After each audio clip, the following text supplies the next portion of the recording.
श्री क्षेत्र मार्डीत राजकीय महासंग्रामाचे रणशिंग यमाई चरणी विजयाचा संकल्प करून भाजपचा प्रचाराचा झंझावत सुरू.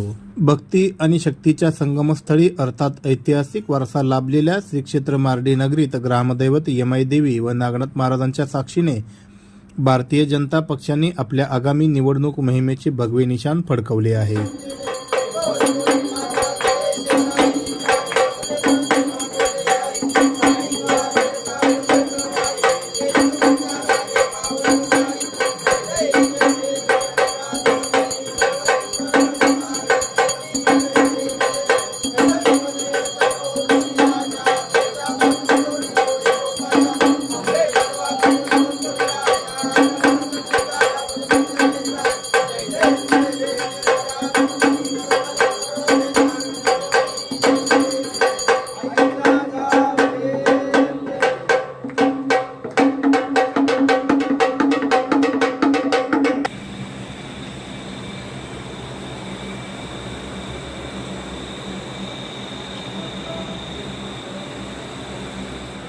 जिल्हा परिषद व पंचायत समितीच्या निवडणुकीच्या पार्श्वभूमीवर महायुतीचे उमेदवार आणि स्थानिक नेते मंडळींच्या उपस्थितीत आई यमाई चरणी श्रीफळ वाढून विजयाचा वज्रनिर्धार करण्यात आला. कार्यक्रमाची नांदी अत्यंत मांगल्याने झाली. मंदिराचे पुजारी रंगनाथ गुरव यांच्या पत्नी माधवी गुरव यांनी परंपरेनुसार उमेदवाराचे औक्षण करून आणि मंगलारती ओवाळून त्यांचे मंदिरामध्ये स्वागत केले. यमाई देवीच्या गाभाऱ्यात मंत्रोच्चाराच्या घोषात सामूहिक आरती संपन्न झाली.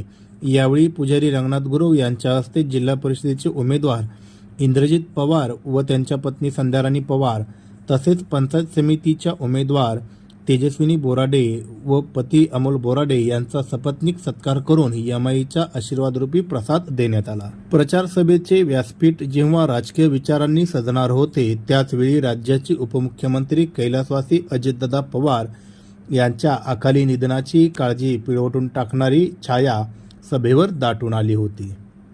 सभेच्या सुरुवातीलाच या जननेतृत्वाच्या स्मृतींना उजाळा देत संपूर्ण जनसमुदायाने उभे राहून 2 मिनिटे स्तब्धता पाळली व महाराष्ट्राचे लाडके उपमुख्यमंत्री अजितदादा पवार यांना भावपूर्ण श्रद्धांजली अर्पण केली. मंदिरातील वैचारिक मंथन संपन्न झाल्यानंतर प्रचाराचा मुख्य प्रवाह बाणेगावच्या दिशेने वळला. सायंकाळी 7च्या सुमारास निघालेल्या या पदयात्रेने बाणेगावच्या भूमीला एक वेगळीच नवचैतन्यमय ऊर्जा दिली. या गौरवशाली सोहळ्यासाठी भाजप प्रदेश कार्यकारिणी सदस्य शाजीभाऊ पवार, संभाजी धडे, विनायक सुतार, काशीनाथ कदम, बाळासाहेब पाटील, मनोहर जगताप, शिवाजी सोनार, सुनील उर्फ नानू मुडके, संभाजी पाटील, अविनाश मार्तंडे यासह तालुक्यातील अनेक प्रभावी नेतृत्व, निष्ठावान पदाधिकारी आणि जागरूक नागरिक मोठ्या संख्येने उपस्थित होते. इंद्रजित पवार, तेजस्विनी बोराडे व सुनीता बारसकर यांच्या विजयाचा बुलंद नारा देत ही पदयात्रा आता लोकशाहीच्या उत्साहात जनसामान्यांच्या दारापर्यंत पोहोचली आहे.